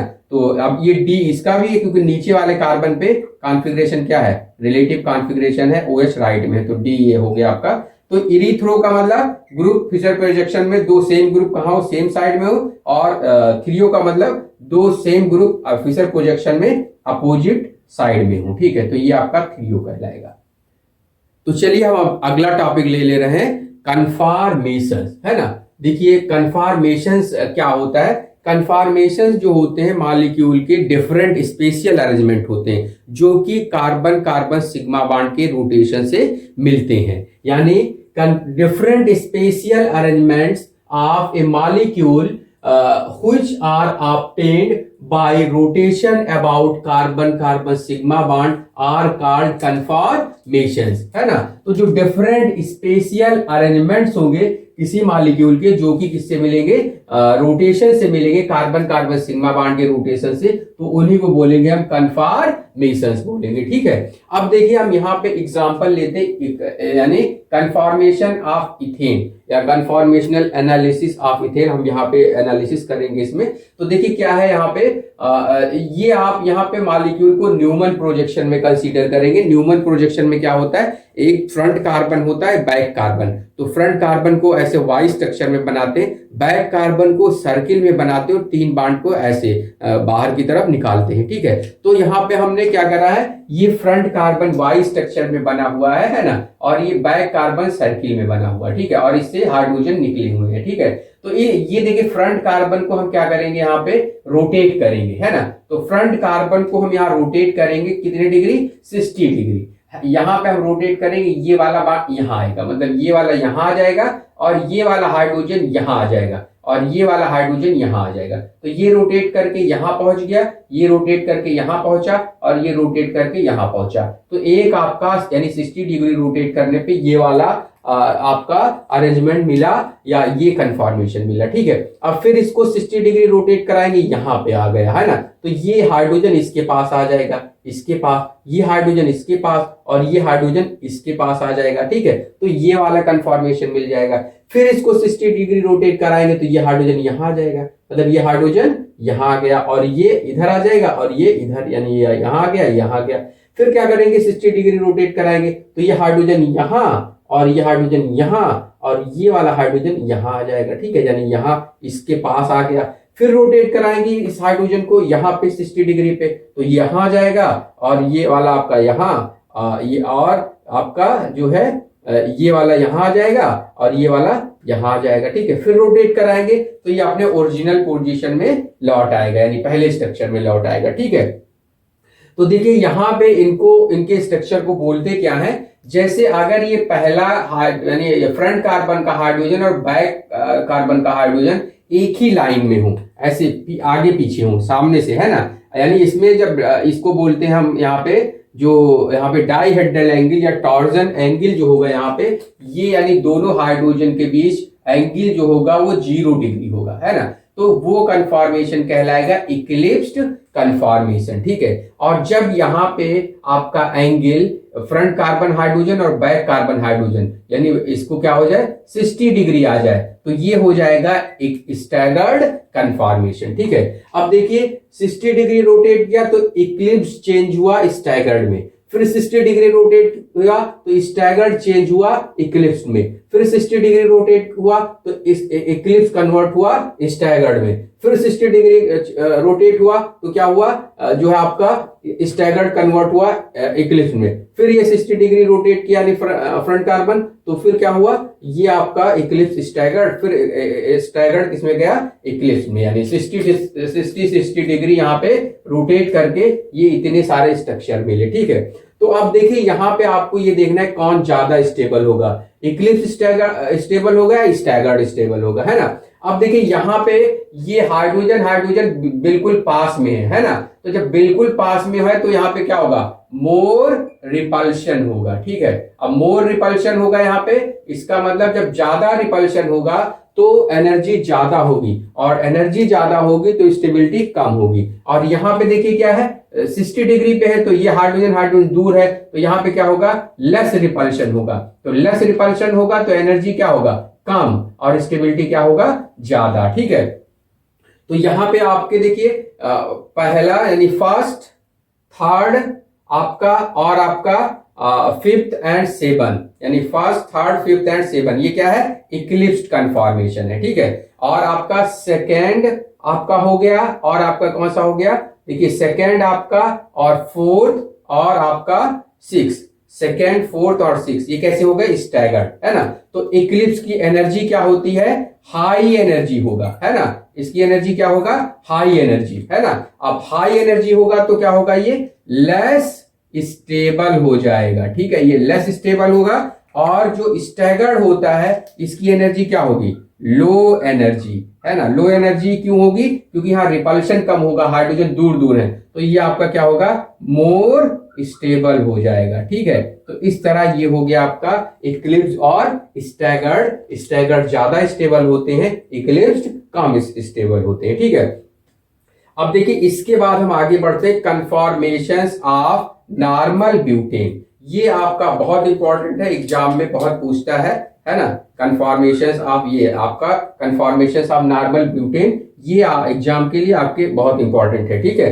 तो इसमें भी ऐसे ही होगा, देखिए अब यहाँ पे क्या होगा, यहाँ भी फ्रंट कार्बन ये है और बैक कार्बन ये सर्किल से बना है। फ्रंट कार्बन पे दो हाइड्रोजन एक इधर हो गया और एक नीचे CH3 लगा है, यानी फ्रंट कार्बन पे दो हाइड्रोजन एक CH3, बैक कार्बन पे दो हाइड्रोजन और एक ये CH3 हो गया, ठीक है। तो इसका मतलब यहां भी आप क्या करेंगे 60 डिग्री रोटेट करेंगे, ये वाला जब हम यहां से शुरू करते हैं ये 60 डिग्री रोटेट किया तो यहां आया हाइड्रोजन यहां, है ना, यानी और CH3 यहां आ गया, यानी CH3 यहां से रोटेट करके यहां आ गया, है ना। फिर रोटेट करेंगे 60 डिग्री तो ये यहां आ जाएगा, ठीक है, ये रोटेट करके यहां आ गया। अब यहां से रोटेट करेंगे 60 डिग्री फिर यहां आ जाएगा, ठीक है, यहां पे। फिर आपका यहां से रोटेट करें 60 डिग्री यहां पे, यानी यहां पे आ जाएगा, ठीक है। फिर 60 डिग्री रोटेट करेंगे यहां पे आ जाएगा, ठीक है, यानी ये यहां पे आ गया। फिर 60 डिग्री रोटेट करेंगे अपने ओरिजिनल पोजीशन पे आ जाएगा। तो front carbon rotate 60 degree rotate करके इस तरह इतने 7 स्ट्रक्चर आपको मिलेंगे। अब देखते हैं इसमें कन्फॉर्मेशंस का नाम कैसे देंगे। जैसे अब यहाँ पे डाइहेड्रल एंगल 0 हो तो इक्लिप्स्ड होता है ना। तो यहाँ H के पीछे H है, H के पीछे H, CH3 के पीछे CH3 है, ठीक है। यहाँ H के पीछे CH3 है ना। तो डाइहेड्रल एंगल 0 यहाँ भी है, लेकिन अब यहाँ पे देखो ये आपका ये भी इक्लिप्स्ड है, ये भी इक्लिप्स्ड है। है ना। तो इसको हम क्या करते हैं, इसका नाम दिए फुली इक्लिप्स्ड, है ना। यानी ये दो बल्कि ग्रुप, दो भारी ग्रुप CH3 भारी ग्रुप, बहुत ही दो भारी ग्रुप बहुत पास में, है ना। तो इसका नाम दे दिया फुली इक्लिप्स्ड, और ये हो गया इक्लिप्स्ड, है ना। और ये जो स्टैगर्ड है, ये भी स्टैगर्ड है। देखो आपका CH3 60 डिग्री है, और आपका यहाँ पे फोर्थ नंबर देखिए ये भी स्टैगर्ड है, यहाँ भी 60 डिग्री है। लेकिन यहाँ CH3 अपोजिट में है, और यहाँ CH3 यानी 60 डिग्री पे है। तो जब CH3 60 डिग्री पे हो तो ये गॉच कन्फॉर्मेशन कहलाता है, ठीक है। और जब CH3 अपोजिट में हो तो ये स्टैगर्ड है, लेकिन अपोजिट में है, तो ये कहलाएगा एंटी स्टैगर्ड कन्फॉर्मेशन कहलाएगा, ठीक है। तो यानी आप और ये इक्लिप्स होगा। इसका मतलब जब आपने फुली इक्लिप्स को 60 डिग्री यानी यहाँ पे फ्रंट कार्बन को रोटेट किया तो गॉच कन्फॉर्मेशन मिल गया, है ना। अब फिर रोटेट किया आपने इसको फ्रंट कार्बन को, तो आपको इक्लिप्स कन्फॉर्मेशन मिला। फिर आप इसको यहां लेके आए फ्रंट कार्बन, फिर रोटेट किए तो एंटी स्टैगर्ड मिला, ठीक है। फिर ये CH3 यहां लेके आए तो फिर ये इक्लिप्स कन्फॉर्मेशन मिल गया, ठीक है। फिर इस CH3 को यहां लाए, यहां आ गया तो ये गॉच कन्फॉर्मेशन मिल गया, ठीक है। अब फिर इसको फिर 60 डिग्री रोटेट करेंगे तो ये आपका फुली इक्लिप्स मिल जाएगा, ठीक है। तो ये तो हो गए यानी नॉर्मल ब्यूटेन के कन्फॉर्मेशन। तो इसका मतलब यहाँ पे कितने टोटल 4 टाइप्स के बन गए, फर्स्ट और सेवन, यानी ये फर्स्ट और सेवन, ये है आपका फुली इक्लिप्स्ड, है ना। और आपका जो यहाँ पे सेकंड और फोर्थ है, ये आपका है आपका सेकंड और आपका यहाँ यानी सेकंड और 6 जो है ये आपका गॉच कन्फॉर्मेशन, सेकंड और 6 गॉच कन्फॉर्मेशन है। थर्ड और फिफ्थ यानी थर्ड और आपका फिफ्थ ये इक्लिप्स कन्फॉर्मेशन है, और फोर्थ आपका है एंटी स्टैगर्ड कन्फॉर्मेशन। अब देखिए इसमें एनर्जी ऑर्डर अगर हम देखें कि एनर्जी ज्यादा किसमें होगी, एनर्जी कम किसमें होगी, तो जिसमें ज्यादा रिपल्शन होगा उसमें एनर्जी ज्यादा होगी, स्टेबिलिटी कम होगी, और जिसमें रिपल्शन कम होगा उसकी एनर्जी कम होगी और स्टेबिलिटी ज्यादा होगी, ठीक है। तो देखिए यहाँ रिपल्शन देखें तो यहाँ पे देखो फुली इक्लिप्स में क्या है, ग्रुप बिल्कुल पास में है ना। यहाँ पे 60 डिग्री पे है ना। और यहाँ पे CH3H पास में है, और यहाँ पे CH3 से दो भारी भारी ग्रुप बिल्कुल अपोजिट साइड में चले गए। तो इसका मतलब इसका एंटी स्टैगर्ड की एनर्जी यहाँ पे सबसे जो है कम होगी, है ना। और फुली इक्लिप्स की एनर्जी सबसे ज्यादा होगी, ठीक है। अब गॉच और आपका गॉच का जो है एनर्जी जो है एंटी स्टैगर्ड से आपका ज्यादा होगा, है ना। और आपका फुली इक्लिप्स की एनर्जी ज्यादा होगी, इक्लिप्स से ज्यादा होगी, ठीक है। तो इसका मतलब यहाँ पे जो आपका क्या कहते हैं कि एनर्जी जो ऑर्डर होगा, ठीक है, सबसे ज्यादा क्या होगा, यहाँ पे हम लिख देते हैं फुली इक्लिप्स्ड होगा, FE लिख देते हैं फुली इक्लिप्स्ड, है ना। और उसके बाद क्या होगा आपका इक्लिप्स्ड होगा, उसके बाद क्या होगा G मतलब गाच होगा, उसके बाद क्या होगा आपका एंटी स्टैगर्ड होगा, है ना। एंटी स्टैगर्ड होगा, AS एंटी स्टैगर्ड। इसका मतलब ये एनर्जी ऑर्डर हो गया, ठीक है। तो अब स्टेबिलिटी ऑर्डर क्या होगा, इसका स्टेबिलिटी ऑर्डर क्या हो जाएगा, तो सबसे ज्यादा कौन स्टेबल होगा, सबसे ज्यादा स्टेबल हो जाएगा एंटी स्टैगर्ड, है ना। एंटी स्टैगर्ड यानी आपका ये आप एंटी स्टैगर्ड हो गया, ये आपका इक्लिप्स्ड हो गया, ये आपका गॉच हो गया, ये आपका फुली इक्लिप्स्ड हो गया, ठीक है। तो इसका मतलब यहाँ पे जो एंटी स्टैगर्ड होगा वो सबसे ज्यादा स्टेबल होगा, उसके बाद गॉच होगा, उसके बाद आपका इक्लिप्स्ड होगा, और सबसे लेस स्टेबल होगा फुली इक्लिप्स्ड होगा, है ना। तो यहाँ पे आपका क्या हो गया, इस तरह ये आपका नॉर्मल ब्यूटेन की स्टेबिलिटी ऑर्डर आ गई। एग्जाम में पूछ सकता है आपके कि स्टेबिलिटी ऑर्डर इसमें, है ना। तो सबसे ज्यादा स्टेबल एंटी स्टैगर्ड, उसके बाद गॉच, उसके बाद इक्लिप्स्ड, उसके बाद फुली इक्लिप्स्ड, है ना। तो ये ऑर्डर आप लोग जरूर पढ़िएगा, है ना, स्टेबिलिटी का, कि एंटी स्टैगर्ड सबसे ज्यादा स्टेबल, उसके बाद गॉच, उसके बाद इक्लिप्स, और सबसे लेस स्टेबल यानी सबसे ज्यादा ये होगा, उससे कम गॉच होगा, उससे कम इक्लिप्स होगा, और सबसे कम स्टेबल फुली इक्लिप्स्ड होगा, ठीक है।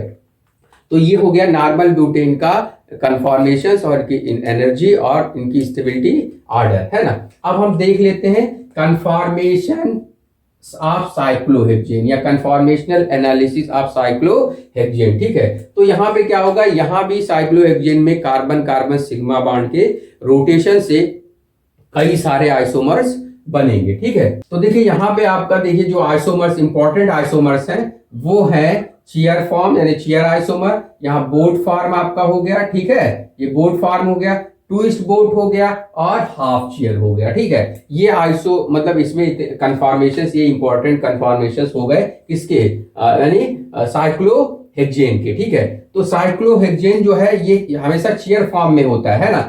देखिए हम लोग बनाते क्या है, ये प्लेनर स्ट्रक्चर बनाते हैं, तो ये प्लेनर स्ट्रक्चर नहीं होता है। क्यों? क्योंकि प्लेनर स्ट्रक्चर में एंगल इसके अकॉर्डिंग 120 होना चाहिए, है ना, और कार्बन पे एंगल कितना होता है 109 डिग्री 28 मिनट, है ना। तो यहाँ पे क्या होगा, स्ट्रेन आ जाएगा। तो ये प्लेनर स्ट्रक्चर साइक्लोहेक्सेन का संभव नहीं होता है, ये चीयर फॉर्म में एग्जिस्ट करता है, यानी इसी फॉर्म में पाया जाता है ना। अब देखिए चीयर फॉर्म का ये साइक्लोहेक्सेन स्ट्रक्चर है। अब हर कार्बन पे दो बांड होते हैं। ये कार्बन देखो, ये वाला बांड आपका, ये वाला बांड जो आपका इसमें पड़ा हुआ है ना, प्लेन यानी इस जो रिंग है इसके आप बिल्कुल आपका उसी प्लेन में है, तो ये होगा इक्वेटोरियल, है ना। ये कौन सा होगा, इक्वेटोरियल। और जो उसके परपेंडिकुलर होगा यानी उसके मॉलिक्यूलर एक्सिस में होगा वो होगा एक्सियल। ठीक है, तो ये साइक्लोहेक्सेन का क्या हो गया, यहाँ पे इक्वेटोरियल हाइड्रोजन हो गया और ये एक्सियल हाइड्रोजन हो गया, ये इक्वेटोरियल और ये एक्सियल। अब यहाँ पे क्या होता रहता है, रिंग फ्लिप होता रहता है, मतलब ये वाला कार्नर ऊपर जाएगा और ये वाला कार्नर नीचे, तो ये वाला नीचे आ गया रिंग फ्लिप होकर के और ये वाला ऊपर चला गया। और रिंग फ्लिपिंग प्रोसेस में जो हाइड्रोजन पहले एक्सियल था, अब वो हाइड्रोजन किस में चला गया, इक्वेटोरियल में चला गया, और जो इक्वेटोरियल में था वो एक्सियल में चला गया। ठीक है, तो ये रिंग फ्लिपिंग प्रोसेस होता है ना। अब देखिए यहाँ पे रिंग फ्लिपिंग प्रोसेस में देखिए क्या होता है, कैसे ये रिंग फ्लिपिंग प्रोसेस होता है। चीयर में पहले क्या होता है, ये कार्नर ऐसे उठना शुरू करेगा और फिर ये सीधा हो जाएगा, ऐसे ऐसे ही उठ के सीधा हो जाएगा। ठीक है, तो ये हाफ चेयर बन जाएगा। ठीक है, अब हाफ चेयर की एनर्जी सबसे ज्यादा होगी, फिर ये कार्नर थोड़ा सा उठेगा और ये कार्नर नीचे आएगा, तो ट्विस्ट बोट बन जाएगा। ठीक है, अब ये क्या होगा, ये कार्नर और नीचे आएगा फिर बोट बन जाएगा। ठीक है, अब ये फिर इधर थोड़ा आएगा, ये ऊपर जाएगा, फिर ट्विस्ट बोट बन गया, फिर ये वाला कार्नर इधर सीधे में हो जाएगा, तो ये हाफ चेयर बन जाएगा, फिर ये कार्नर नीचे चला आएगा और ये वाला पूरी तरह ऊपर चला जाएगा, तो फिर ये चेयर में कन्वर्ट हो जाएगा। ठीक है, तो यहाँ पे देखिए सबसे एनर्जी कम किसकी होती है, चेयर की, और सबसे एनर्जी ज्यादा किसकी होती है, आपके हाफ चेयर की, और उससे एनर्जी कम बोट की, और बोट से एनर्जी कम होती है ट्विस्ट बोट की। ठीक है, तो हम अगर एनर्जी ऑर्डर देख लें, है ना, एनर्जी ऑर्डर देखें इनमें कि किसकी एनर्जी ऑर्डर ज्यादा होती है, मतलब एनर्जी किसकी ज्यादा होती है किसकी कम, तो हाफ चेयर की एनर्जी सबसे ज्यादा होगी, है ना। उसके बाद किसका आएगा, उसके बाद ये देखिए एनर्जी यहाँ पे ये बोट का आ गया। ठीक है, उसके बाद बोट की मतलब एनर्जी कम होगी उससे, जो है हाफ चेयर से। अब उससे कम किसका होगा, ट्विस्ट बोट का ये, और सबसे कम एनर्जी किसकी होगी, यानी सबसे एनर्जी कम किसकी होगी, चीयर की एनर्जी कम होगी। ठीक है, तो इसका मतलब जिसकी एनर्जी कम होती है उसकी स्टेबिलिटी ज्यादा होती है। तो स्टेबिलिटी ऑर्डर हम देखते हैं यहाँ पे, तो चीयर सबसे ज्यादा स्टेबल होता है, उसके बाद ट्विस्ट बोट स्टेबल होता है, मतलब और उसके बाद क्या होता है, बोट, और सबसे कम स्टेबल कौन सा होता है, हाफ चेयर। तो सबसे ज्यादा स्टेबल कौन होगा, चेयर, अब उससे कम स्टेबल होगा ट्विस्ट बोट, उससे कम स्टेबल होगा बोट, और सबसे कम स्टेबल कौन सा होगा, हाफ चेयर होगा। ठीक है, तो एग्जाम में क्वेश्चन पूछता है कि ट्विस्ट बोट और बोट में कौन सा ज्यादा स्टेबल होगा, है ना।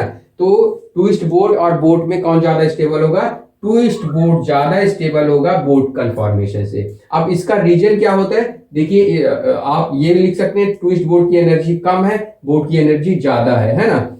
अब इसमें क्या होता है, बोट की एनर्जी ज्यादा, इसका मतलब यहाँ रिपल्शन ज्यादा होगा, है ना, और ट्विस्ट बोट की एनर्जी कम है, इसका मतलब रिपल्शन कम होगा।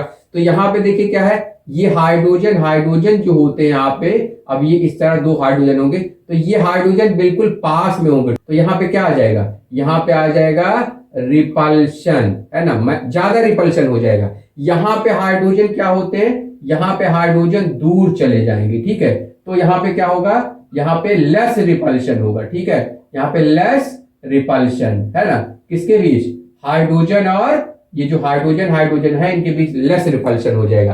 तो जब लेस रिपल्शन होगा तो एनर्जी क्या होगी, अब कम होगी, स्टेबिलिटी ज्यादा हो जाएगी। ठीक है, तो ये तो हो गया आपका स्टेबिलिटी किसका, यानी ट्विस्ट बोट और बोट का। ट्विस्ट बोट ज्यादा स्टेबल होता है, तो ये जरूर आप तैयार रखिएगा स्टेबिलिटी ऑर्डर में किसका ज्यादा स्टेबल होता है, मतलब कौन ज्यादा स्टेबल होता है और कौन कम स्टेबल होता है। तो एग्जाम में अगर आता है या ऐसा तो आप यही लिख दीजिए, बोट में ज्यादा रिपल्शन होने के कारण एनर्जी ज्यादा होता है, स्टेबिलिटी कम होता है। ट्विस्ट बोट में यहाँ पे रिपल्शन कम होता है और एनर्जी कम होती है, स्टेबिलिटी ज्यादा होती है। ठीक है, अब हम इसमें देख लिए, अगला टॉपिक देख ले, conformations of mono substituted cyclohexane. Mono substituted मतलब साइक्लोहेक्सेन पे एक ग्रुप लग जाए, जिसमें हम एग्जांपल ले रहे हैं मेथिल साइक्लोहेक्सेन। ठीक है, तो ये देखिए मेथिल साइक्लोहेक्सेन जो है आपका, ये आपका है। अब ये CH3 ग्रुप आपका क्या है, एक्सियल पोजीशन पे और एक हाइड्रोजन है। ठीक है, तो यहां पे क्या हुआ, इसे हम एक्सियल मेथिल साइक्लोहेक्सेन बोलेंगे। अब ये रिंग फ्लिप होगा और रिंग फ्लिप होकर के ये वाला कार्नर नीचे की तरफ आएगा और ये वाला कार्नर ऊपर की तरफ चला गया। ठीक है, तो ये अब जो मेथिल एक्सियल में था, अब ये इक्वेटोरियल में पहुंच गया। ठीक है, तो देखिए यहां पे जो एक्सियल मेथिल साइक्लोहेक्सेन होता है वो लेस स्टेबल होता है और जो इक्वेटोरियल मेथिल साइक्लोहेक्सेन होता है वो मोर स्टेबल होता है। लेस स्टेबल होने का मतलब इसकी एनर्जी क्या होगा, हाई एनर्जी हो जाएगा, इसकी हाई एनर्जी। ठीक है, और इसकी एनर्जी क्या होगा, लो एनर्जी, है ना, लो मतलब लो एनर्जी। ठीक है, तो यहां पे क्या होगा, ऐसा होता क्यों है, क्योंकि यहां पे जो है जो आपके पहला कार्बन, दूसरा और ये तीसरा और ये चौथा और ये पांचवा, तो तीसरे पांचवें पे जो एक्सियल हाइड्रोजन है यहाँ पे क्या होगा, रिपल्शन होगा। ठीक है, अब रिपल्शन के वजह से यहाँ पे क्या होगा, रिपल्शन की वजह से एनर्जी ज्यादा हो जाएगी और स्टेबिलिटी कम हो जाएगी। जबकि इक्वेटोरियल में ये CH3 ग्रुप बाहर की तरफ है और जो यहाँ पे 3 और 5 हाइड्रोजन है, एक्सियल हाइड्रोजन है, या 3-5 फ्लैग पोल्स इसे बोलते हैं, तो 3-5 फ्लैग पोल से ये बिल्कुल आउटसाइड में जा रहा है, बाहर की तरफ है। तो यहाँ पे 3-5 फ्लैग पोल्स या 3-5 एक्सियल हाइड्रोजन से कोई मतलब रिपल्शन नहीं शो करेगा, इसलिए इसकी एनर्जी कम होगी और स्टेबिलिटी क्या होगी, ज्यादा होगी। ठीक है, तो इस तरह जो है आप क्या, ये आपका हो गया कन्फॉर्मेशंस। अब इसमें देखिए आप ये इनकी स्टेबिलिटी जरूर पढ़िएगा, है ना, और इसमें नॉर्मल जो ब्यूटेन है इसकी भी स्टेबिलिटी ऑर्डर और कन्फॉर्मेशन जरूर पढ़ लीजिएगा। और एक क्वेश्चन आपका जो एग्जाम में आ सकता है, difference between conformation and configurations, है ना, तो ये आप जरूर पढ़ लीजिएगा। कन्फॉर्मेशंस क्या होते हैं, डिफरेंट स्पेशियल अरेंजमेंट होते हैं। ठीक है, मॉलिक्यूल के जो कि रोटेशन से बनते हैं। कॉन्फ़िगरेशंस क्या होता है, कॉन्फ़िगरेशंस जो होते हैं कि जो कार्बन के चारों तरफ जो डिफरेंट स्पेशियल अरेंजमेंट होते हैं मॉलिक्यूल में, है ना, उनको हम बोलते हैं कॉन्फ़िगरेशंस। तो डिफरेंस आता है तो दोनों का डेफिनेशन आप एक कॉलम में कन्फॉर्मेशन का डेफिनेशन, एक कॉलम में कॉन्फ़िगरेशन का डेफिनेशन। देखिए कन्फॉर्मेशंस को हम अलग नहीं कर सकते, जैसे ये वाला फर्स्ट और सेकंड, क्योंकि ये इंटर कन्वर्टेबल होते हैं। ठीक है, तो कन्फॉर्मेशंस कैसे होते हैं, इंटर कन्वर्टेबल, जबकि कॉन्फ़िगरेशंस इंटर कन्वर्टेबल नहीं होते हैं। तो इस तरह अंतर हो जाएगा आपका। दूसरा तीसरा अंतर क्या होता है, कन्फॉर्मेशन जो होता है वो आइसोलेबल नहीं होता है। क्यों, क्योंकि ये इंटर कन्वर्टेबल होता है। ठीक है, तो आइसोलेबल नहीं होगा। और कॉन्फ़िगरेशंस वो इंटर कन्वर्टेबल नहीं होते, इसलिए कैसे होते हैं, आइसोलेबल, यानी उनको एक कॉन्फ़िगरेशन को, जैसे कोई R कॉन्फ़िगरेशन है, दूसरे का S कॉन्फ़िगरेशन है, तो उन दोनों कंपाउंड को हम अलग कर सकते हैं। कन्फॉर्मेशन में जो दो कन्फॉर्मेशन के बीच एनर्जी डिफरेंस है वो बहुत ही कम होती है, जबकि कॉन्फ़िगरेशन में क्या होता है, एनर्जी डिफरेंस बहुत ही ज्यादा होता है। ठीक है, तो इस तरह कुछ अंतर आप लोग पढ़ लीजिएगा। ठीक है, तो ये हो गया आपका जो है स्टीरियोकेमिस्ट्री टॉपिक।